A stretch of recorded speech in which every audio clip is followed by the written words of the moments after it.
Hello friends, welcome to my channel super Saheliya. હું છું પ્રીતિ પટેલ. આજે આપણે એક સરસ નવી જ રેસીપી જોવા જઈ રહ્યા છે.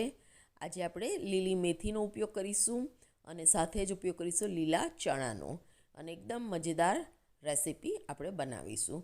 તો તમે જોઈ શકો છો કે મેથીની ભાજીને મેં સરસ ઝીણી કટ કરી લીધી છે. અને હવે આપણે એક મિક્સીનો બાઉલ લઈશું. એમાં અડધી ચમચી આખી મેથી નાખીશું. સાથે જ આપણે એમાં લીલા ચણા નાખી દઈશું.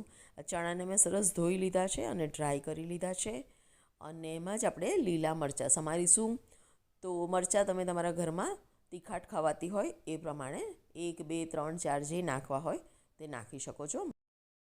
હું 3 થી 4 લીલા મરચાંનો ઉપયોગ કરી રહી છું. તો તીખાટ આપણા ઘરના સ્વાદ પ્રમાણે એડ કરવી. તો હવે આપણે બધું મિક્સી કરી લઈશું. તો દરદરું પીસવાનું છે આપણે એને. તો તમે જોઈ શકો છો કે સરસ દરદરું પીસાઈને રેડી થઈ ગયું છે. તો હવે આપણે બધો જ માવો આ મેથીની ભાજી સાથે મિક્સ કરી લઈશું.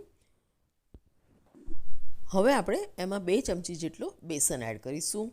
તો ફ્રેન્ડ્સ, ચોખાનો લોટ હોય તો પણ લગભગ 2 ચમચી જેટલો એડ કરજો, તો ક્રિસ્પીનેસ આવશે. સાત પ્રમાણે મીઠું એડ કરીશું, હળદર એડ કરીશું, અને આ છે થોડો ગરમ મસાલો, અને આખા મરી એડ કરીશું, લગભગ 15 નંગ જેવા, અને બધું સરસ મિક્સ કરી લઈશું. તો બધું એકદમ હલકા હાથે જ મિક્સ કરવાનું છે. જો દબાઈને મિક્સ કરશો તો મેથીમાંથી પાણી છૂટશે અને પદો થઈ જશે. તો આ રીતે હલકા હાથે આપણે એને બધું મિક્સ કરી લઈશું, અને એના ગોલ ગોલ બોલ્સ બનાવી અને આપણે પેટી રેડી કરીશું. તો ફ્રેન્ડ્સ, એ રીતે આપણે બધી જ પેટી રેડી કરી લઈશું. તો ફ્રેન્ડ્સ, આ રીતે પેટી રેડી થયા પછી આ પેટીને તમે ડીપ ફ્રાય પણ કરી શકો છો, નહીં તો તવા ઉપર શેલો ફ્રાય પણ કરી શકો છો. પણ હું એને શેલો ફ્રાય કરું છું. એના માટે મેં સોજી લીધી છે. એ સોજીને હું એક પ્લેટમાં કાઢીશ, અને એક બાજુ આપણે તવો ગરમ કરવા મૂકીશું.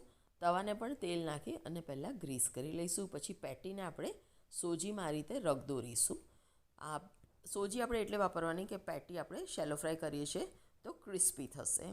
તો આ રીતે ગ્રીસ કરેલા તવા ઉપર માય તેટલી પેટી ગોઠવી દઈશું, અને 1-2 ચમચી એની ઉપર તેલ એડ કરીશું, અને એને શેલો ફ્રાય કરીશું.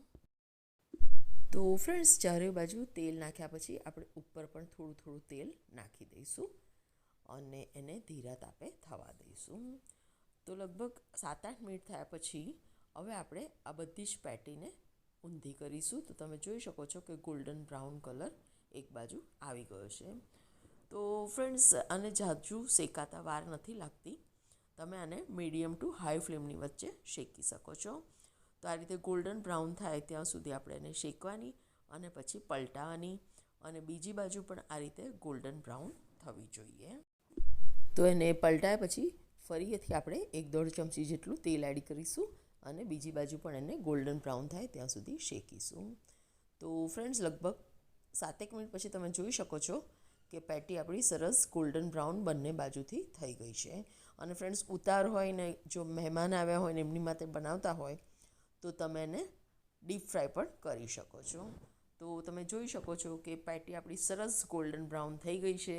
તો ચાલો આપણે એને ઉતારી લઈએ અને ગરમ ગરમ સર્વ કરીએ. તો તમે એને ટોમેટો કેચઅપ સાથે સર્વ કરી શકો છો, કે ધાણાની લીલી ચટણી સાથે પણ સર્વ કરી શકો છો. હું એને આજે આથેલા લીલા મરચાં સાથે ખાવાની છું. તો ફ્રેન્ડ્સ, તમને આ રેસીપી કેવી લાગી તે ચોક્કસથી કમેન્ટ બોક્સમાં લખજો, અને you also try it. Thank you for watching super Saheliya. તો નિત નવું જોવા માટે સુપર સહેલિયાને સબસ્ક્રાઈબ કરજો અને લાઈક કરજો, અને અમારી વિડીયોને શેર કરવાની તો બિલકુલ ના ભૂલશો.